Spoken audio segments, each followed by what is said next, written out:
Good morning. Well, it's morning for me. It's Saturday morning, and I'm wondering how on earth I got myself into this. Here I am in my apron. Okay, there it is. And I'm about to try to make these 2 king cakes. And I'm saying to myself, any recipe that starts with and first ingredient being 2 packages of active dry yeast is really not up my alley. So we're gonna try to make these cakes and we'll see how they come out. Woo woo. Okay, I'm Alan Fire, Senior Warden, here ready for the St. Timothy's Great Episcopal Baking Show, ready for this technical challenge in competition. And it looks like we've got the ingredients here for a king's cake, for 2 king's cakes. It's me. I'm up against a very stiff competition. I'm pretty nervous about Deacon Jeanie, but especially Kayla. Kayla is a master baker. I'm definitely an underdog in this situation. I've never made a king's cake before. The recipe seems mostly clear, but I think I'm gonna need some yardsticks to measure some stuff out. But I'm ready. I'm ready to do this, I think.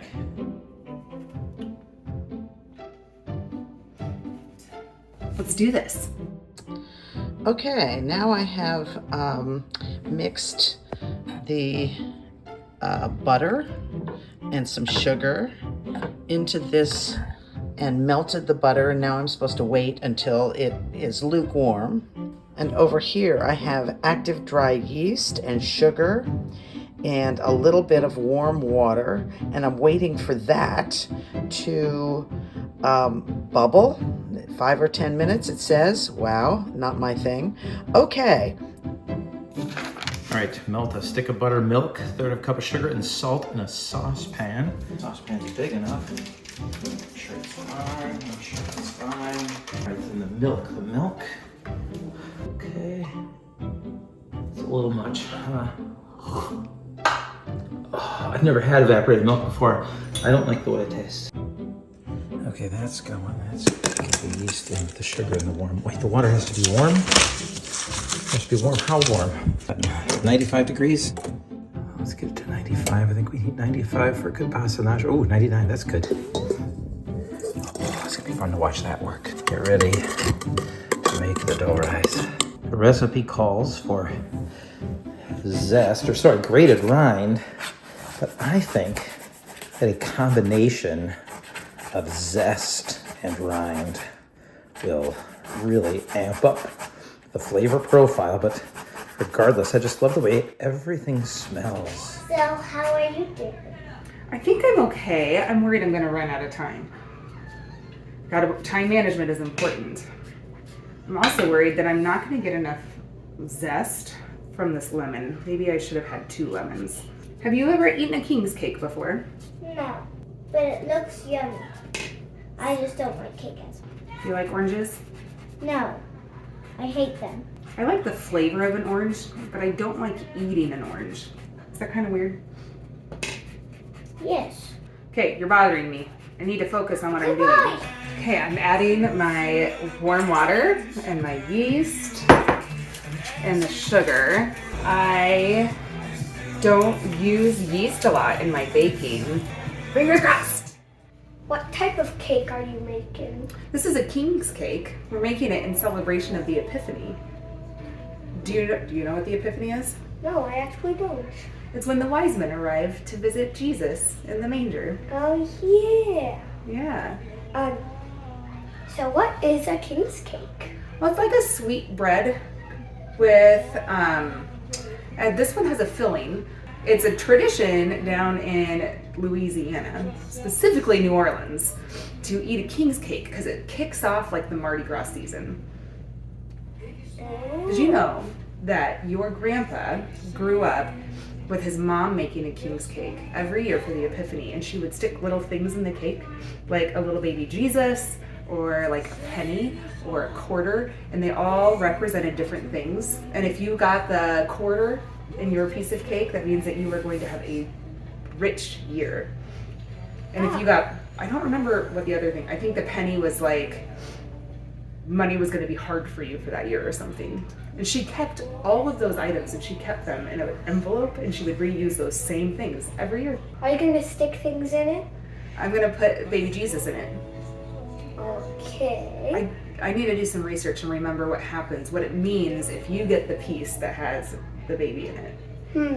Maybe it means that you're like super special. I'm nervous about braiding this with a filling in each strand. It's gonna be fine. We're gonna be great. Okay, so I have my milk mixture and butter mixed in. I have my zest mixed in. Now I'm gonna add in my flour. I love to bake. It's one of my favorite things to do outside of, like make music and play with my kids and those kinds of things.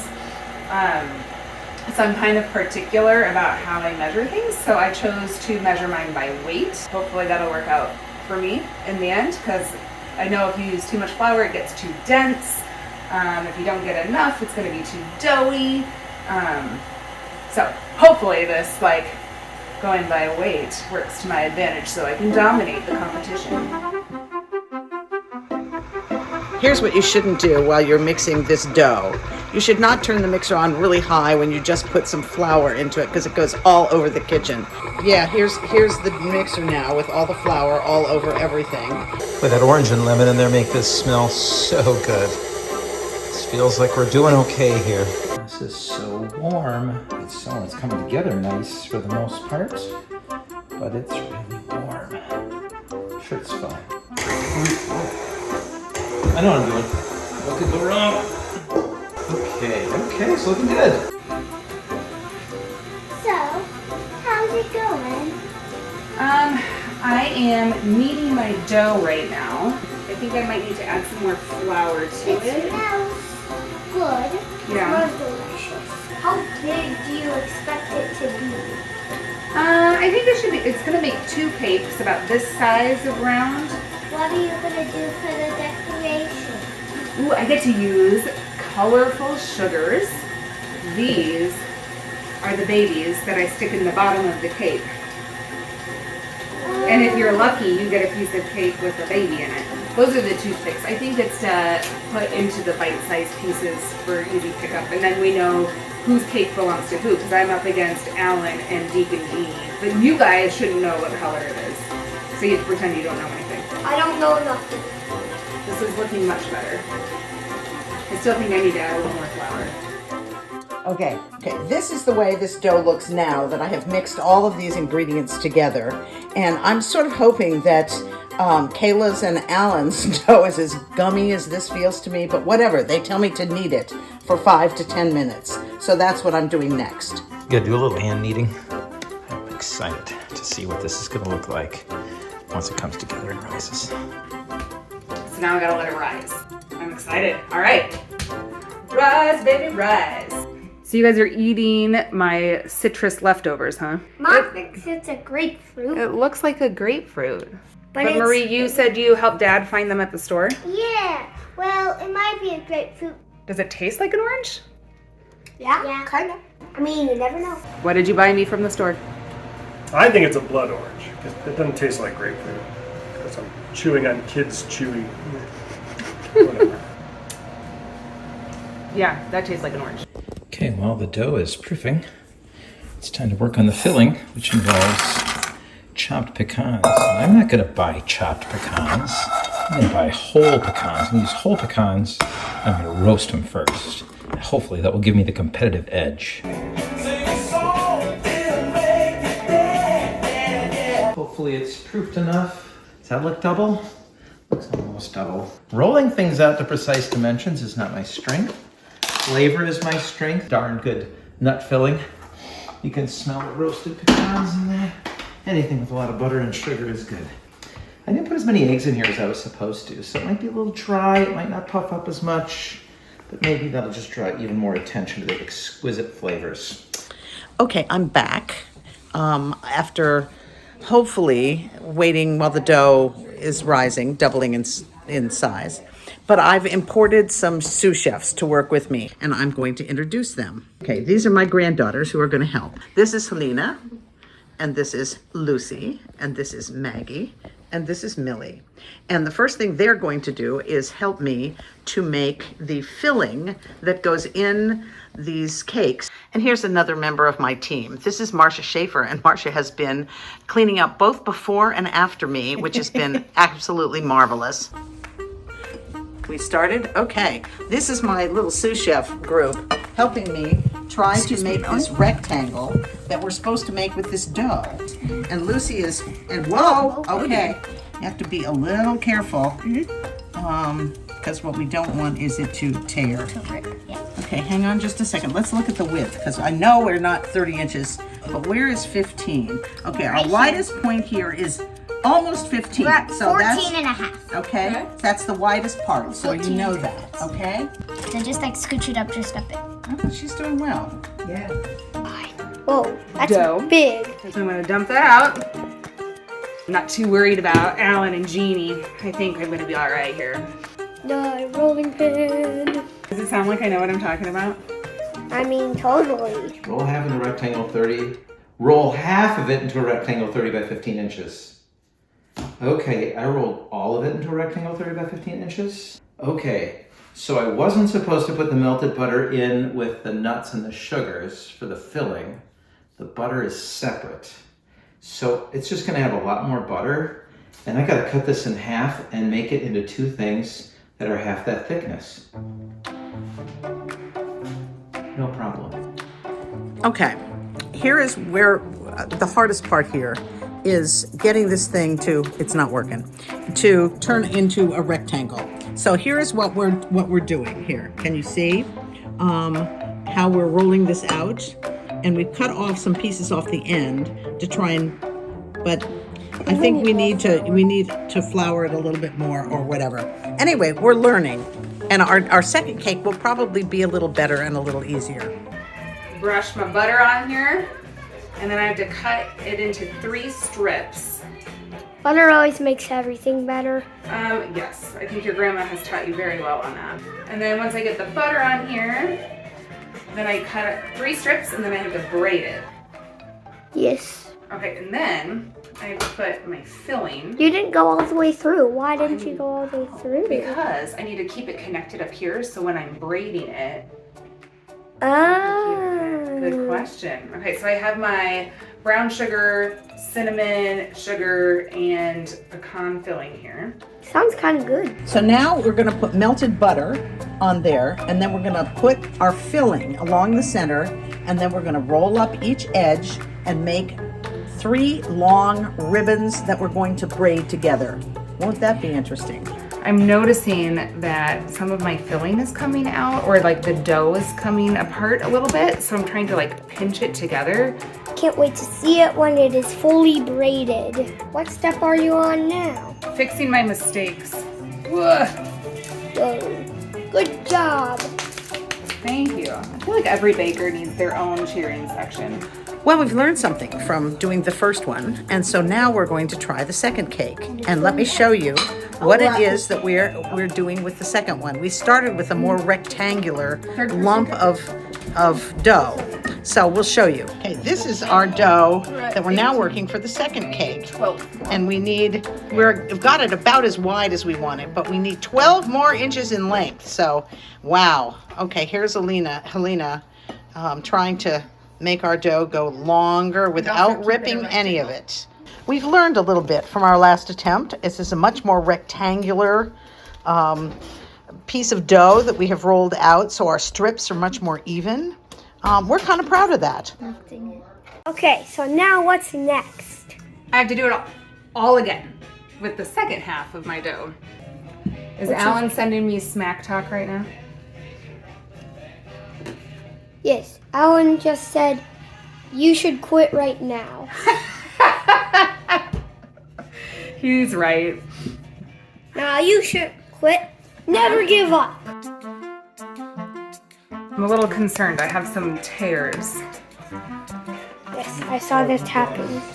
It'll be fine. It's gonna be fine. You're braiding now.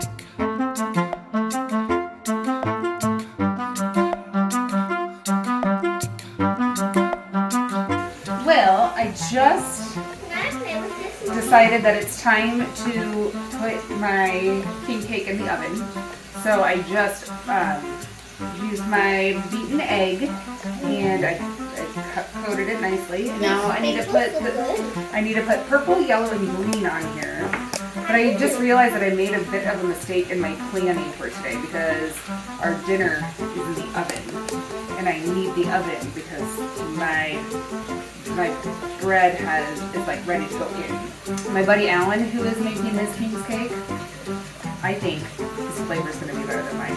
Do you know he roasted his pecans? I didn't think of that. It's time to take my perfectly filled and braided cakes and put the finishing touches on them. All that's left is to brush this with egg, put the colored sugar on it, and bake it. I'm starting to think that maybe I'm not going to win. I have seen some behind the scenes video from some of the competitors, and you know, it's all in fun, so I don't want to point out that they had helpers in the kitchen or anything like that. I'm sure that if they were doing it alone, they would have also had perfect braiding. But again, this is beautiful. And now I will carefully add the sugar on top in the 3 different colors in sequence. Let's see, we need purple, yellow, and green. So there we go, perfectly sprinkled in the exact right proportions. And we'll just put it in the oven, and it's gonna be awesome. It's gonna be great.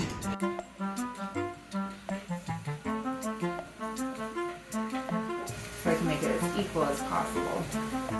I gotta make sure I save enough sugar for the other cake too. I don't know, I feel like Jeanie is kind of she's gonna be the one that's gonna take us all by surprise. Well, it's baking right now, and I'm a little worried because I can see that some of my braid came apart, and so there's a piece kind of sticking out. So it could get really bad. I think it'll still taste fine, but I just lost some of the visual appeal. I think the most thing is about taste, not sight. This is my amazing crew who has helped me produce cakes.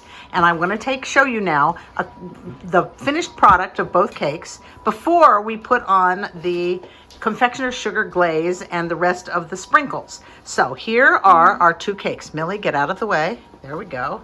Okay, here's one. And here is our other. And we're pretty proud of these, aren't we? Yeah. Aren't we proud of those? Okay. Now we'll show them to you again once we have done the final parts. All right, here we are. Let's see what we've got. Smells great. Look at that beautiful wreath right there. I think I'll add a little bit more sugar on top of that. What a success. I can only hope that it's enough to take me to the title. Okay, moment of truth. The cake is coming out. Mm-hmm. Looks beautifully done, except it's kind of spilling. Yeah, my filling has kind of spilled out a little bit. And see, there's that piece that kind of came unbraided there. But it smells amazing. I bet it will taste good. Sure does. We did! Isn't this exciting? Look at our beautiful, beautiful cake. Yes. Isn't this gorgeous? Yes, of course it is. It's lovely. Vote for ours.